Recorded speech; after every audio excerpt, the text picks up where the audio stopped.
अस्सलाम वालेकुम, my name is Mohammad Saqlain Haider. आज बात करेंगे law of conservation of momentum and projectile motion की। लॉ ऑफ कंजर्वेशन मोमेंटम ये उसकी इक्वेशन है, ये तो आप पढ़ के आए होते हैं, लेकिन इसका केस होता है। केस को डिस्कस करते हैं। Two bodies are moving towards each other and with velocities v1 and v2. After collision, their velocities becomes v1 dash and v2 dash. They start moving away from each other. जो ये moving towards, moving away, ये भी important है। अब इनको हमने ऐसे solve नहीं करना है, इनके लिए पहले हमने डायग्राम बनानी है। आपने जब भी इन क्वेश्चन को सॉल्व करना है उसके लिए डायग्राम बनानी है, फिर उसके हवाले से आपने नेगेटिव साइन किसको देना है, पॉजिटिव साइन किसको देना है, वो देखना है।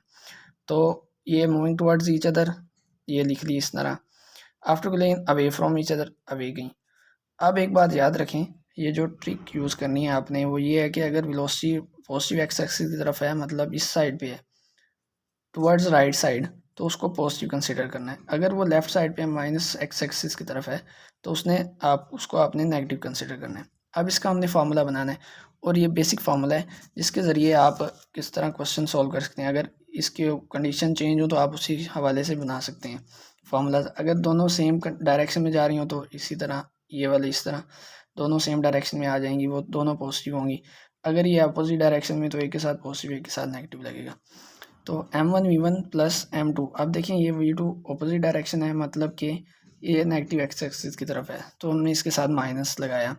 इसी तरह m1 v1 डैश के साथ माइनस लगाया क्योंकि नेगेटिव एक्स एक्सिस की तरफ है, प्लस m2 v2 सेम है। आगे हम डिस्कस करेंगे प्रोजेक्टाइल मोशन को। प्रोजेक्टाइल मोशन क्या है कि ये 2 डायमेंशनल मोशन है। किस वजह से होती है? इनर्शिया और ग्रेविटी की वजह से। इनर्शिया फॉरवर्ड मूवमेंट करवाता है किसी बॉडी को, और ग्रेविटी जो है वो डाउनवर्ड मूवमेंट करवाती है।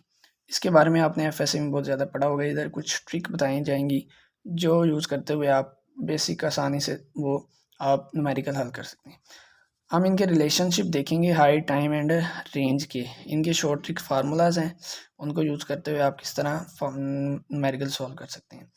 सबसे पहले हाइट का फार्मूला होता है बेसिक वी आई स्केयर और साइन स्केयर थीटा और 2g। टाइम का ये हो गया, ये फुल टाइम का है, मतलब टाइम यहाँ से लेकर यहाँ तक। अगर टाइम ये यहाँ तक हाइट तक आएगा तो ये वी आई साइन थीटा और जी सिंपली। रेंज का क्या फॉर्मूला होता है? V i square sine 2 theta by g. अब रेंज मैक्सिमम कहाँ पर होती है? Eight 45 degree. 45 डिग्री पे क्या है कि मैक्सिमम, तो इसके लिए फॉर्मूला है कि बन जाएगा R is equal to R maximum sine 2 theta. जहाँ पे रेंज मैक्सिमम हो तो रेंज पूछी हो और एंगल दिया हो तो ये फार्मूला यूज़ कर सकते हैं। रेंज मैक्सिमम का एक फार्मूला ये भी है, वी आई स्केयर और जी एट 45 डिग्री। ये फार्मूला अगर आपको वेलोसिटी और जी दिया हुआ अकॉर्डिंग टू कंडीशन, आप ये वाला फार्मूला यूज़ कर सकते हैं। अब एक और रिलेशन है। अब क्या है कि रेंज मैक्सिमम का हाफ कब होती है? Eight what angle? क्वेश्चन आता है कि range is the half of maximum at 15 degree.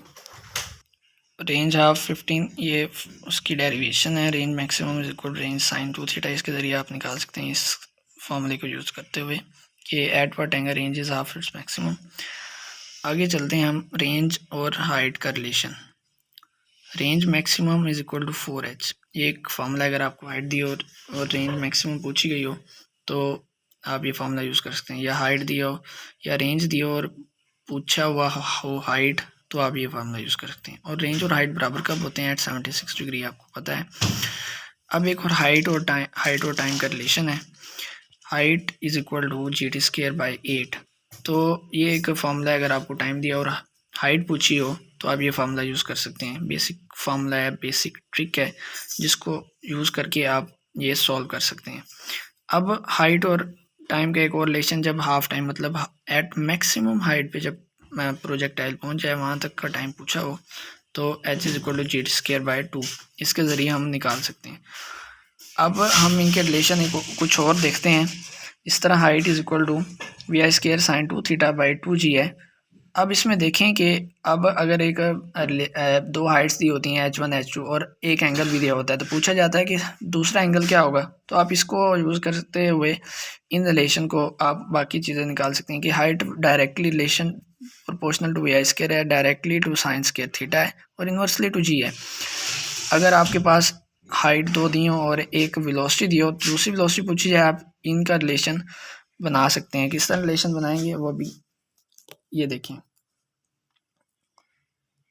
h1 over h2 is equal to v1 square over v2 square.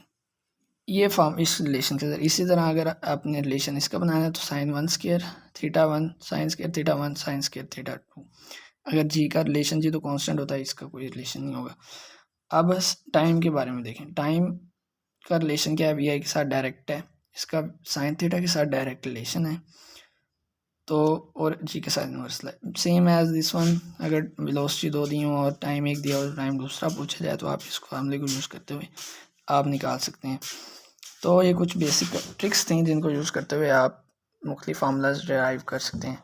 आज हमने ये सीखा कि law of conservation of momentum का बेसिक फार्मूला क्या है, उसके ज़रिए हम नेगेटिव पॉजिटिव वेलोसिटी किस तरह लेते हैं, और हम इनके प्रोजेक्टाइल मोशन के रिलेशनशिप के बेसिक फार्मूलाज जो हैं वो किस तरह याद करते हैं और इनके एमसीक्यूज सॉल्व करते हैं।